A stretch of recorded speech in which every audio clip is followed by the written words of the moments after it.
নমস্কার বন্ধুরা, আমি গৌরব। তো অনেক দিন পর ভিডিও নিয়ে চলে এলাম। তো এই রোদের মধ্যে আর এই গরমের মধ্যে ভিডিও ঠিক করা হচ্ছিল না। তার মধ্যে গাছ বসানো আমার লেট হয়ে গেছিলো, জল ছাদের কাজ হচ্ছিল। সব মোটামুটি 100+ গামলা আমাকে নিচে নামিয়ে মাটি সমেত গামলা নিচে নামিয়ে আবার জল ছাদ কমপ্লিট করে আবার উপরে তুলে আবার রিপোর্ট করতে হয়েছে। তার জন্য মানে বেশি সময় দিতে পারিনি, এবার গ্রুপে বেশি সময় দিতে পারছি না, তার জন্য আন্তরিকভাবে দুঃখিত। অনেকে কমেন্ট করছেন, মেসেজ করছেন, রিপ্লাই দিতে পারছি না। তো পার্সোনাল কাজের জন্য অনেকটা ব্যস্ত আছি। তো আজকে একটু সময় হয়েছে, আজকে ভিডিওটা নিয়ে চলে আসলাম। আজকে ভিডিও টপিক হচ্ছে এই যে আমরা পদ্ম গাছ বসিয়েছি। তো এবার পদ্ম গাছে আমরা কি খাবার দেবো, সবারই একটাই প্রশ্ন এখন যে পদ্ম গাছে আমরা কি খাবার দেবো। মানে এখন এমন ওয়েদার, এখন যদি আপনারা রাসায়নিক সার যেরকম এনপিকে বা ডিএপিতে একেবারেই মানা করব গাছের জন্য, এগুলো যদি অ্যাপ্লাই করেন তাহলে কিন্তু গাছের প্রচণ্ড ক্ষতি হয়ে যাবে।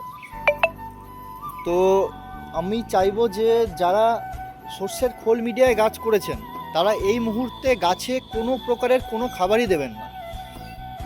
মানে খোল মিডিয়াতে করা গাছে কিন্তু কোনো খাবারের প্রয়োজন হয় না।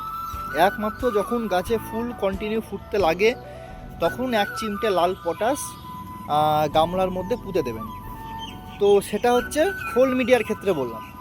আর যারা নর্মাল মিডিয়ায় গাছ করছেন, এই যে এই গাছগুলি দেখছেন আমার, এগুলো নর্মাল মিডিয়া বলতে এগুলো পুরনো যে খোলের মাটি, সেই মাটি। তার সঙ্গে আমি কিন্তু কোনো এক্সট্রা ভার্মি কম্পোস্ট বলুন, গোবর সার বলুন, খোল বলুন, এক্সট্রা কিচ্ছু মেশাইনি।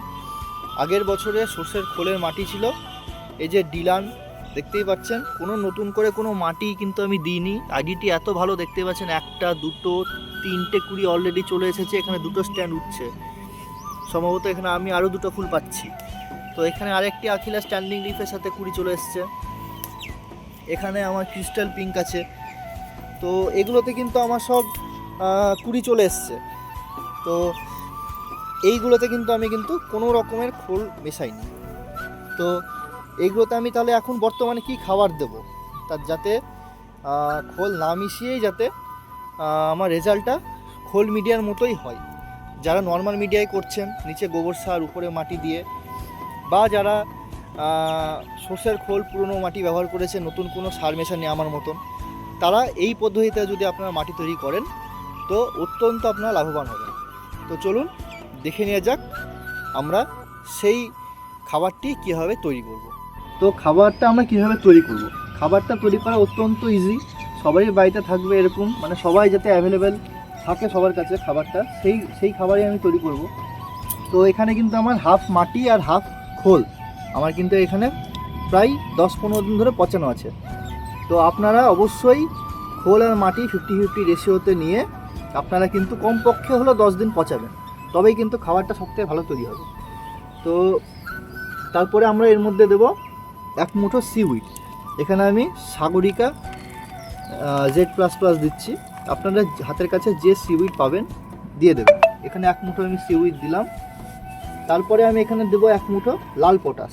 এই লাল পটাশটা কিন্তু আপনারা কিন্তু পরে মেশাতে হবে, অবশ্যই খোলের সাথে কিন্তু পচে যাবে তারপর মেশাবেন, নাহলে কিন্তু খোলটা ঠিক মতন পচবে না। তারপরে আপনাকে এরকম করে এটাকে মিক্স করতে হবে, পুরোটাকে কিন্তু মেখে নিতে হবে ভালো করে, চটকে চটকে কিন্তু আপনারা মেখে নেবেন।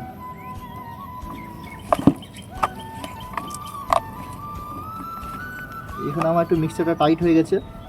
তো এরকম টাইট যদি আপনার হয়ে যায়, আপনারা একটু জল মিশিয়ে নেবেন। যদি ঢিলা থাকে তাহলে আপনারা একটু এক্সট্রা মাটি মিশিয়ে নিতে পারেন। তো আমি একটু এর মধ্যে জল মেশাই।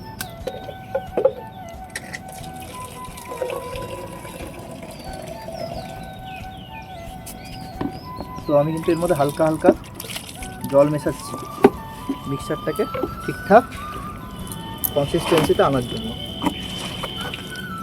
এই মিক্সচারটা কিন্তু প্রচণ্ড দুর্গন্ধ হবে, আগে থেকে বলে দিচ্ছি। আর এটা আপনারা পচাবেন, জলটা একটু বেশি দিয়ে পচাবেন, টাইট করে মাখবেন না। 10-15 দিন পচিয়ে নিয়ে হালকা রোদে টানিয়ে নেবেন, দেখবেন আপনার ঠিক এরকম পর্যায়ে চলে এসেছে। এই যে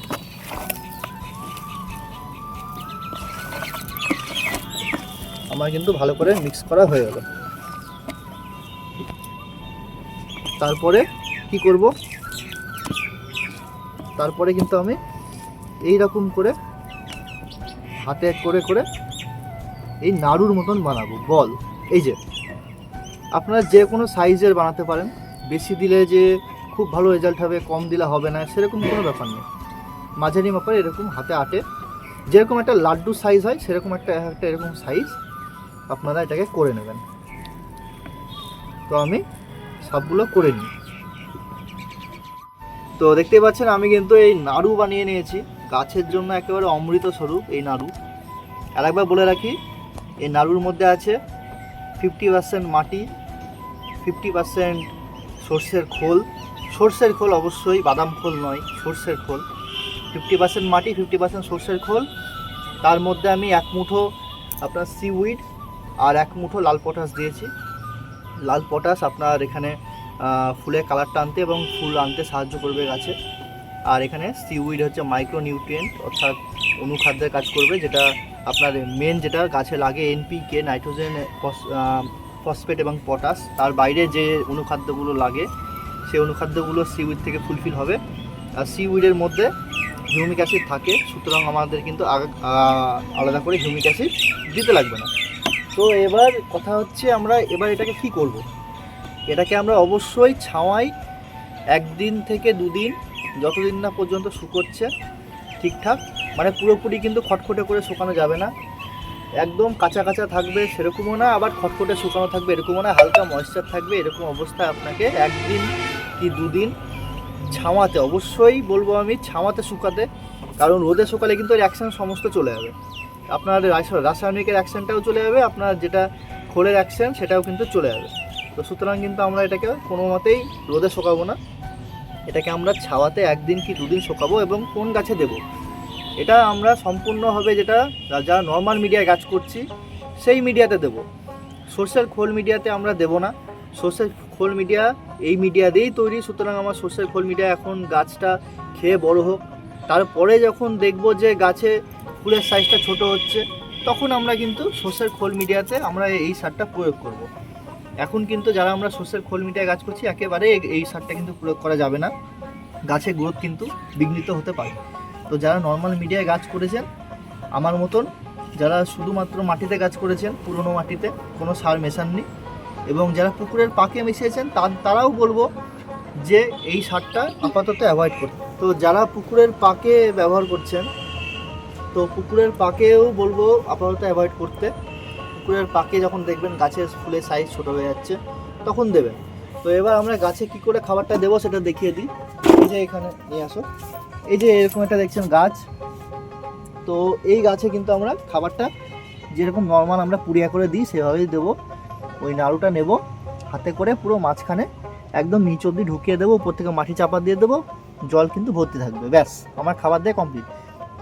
এবার এরকম 100 টাকার গামলার জন্য আমরা একটা জায়গাতে 2, 3, 4, 5, 10টা যত ইচ্ছা দিতে পারি। আমাদের কিন্তু এটা পুরো হার্বাল খাবার, আমাদের গাছে কিন্তু কোনো ক্ষতি করবে না, কিন্তু এই গাছের গ্রোথ এরকম যেন হয়। গাছে 1-2 পাতা আছে আপনি খাবার দিয়ে দিলেন, সেরকম করলে কিন্তু হবে না।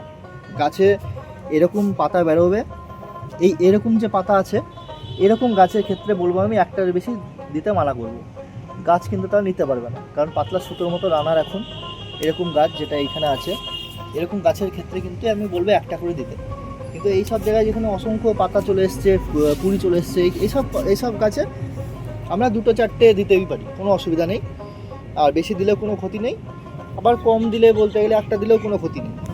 তো আপনারা এটা ট্রাই করবেন অবশ্যই, ভালো লাগলে অবশ্যই জানাবেন যে কেমন লাগলো এটা। তো ভালো থাকবেন, ধন্যবাদ।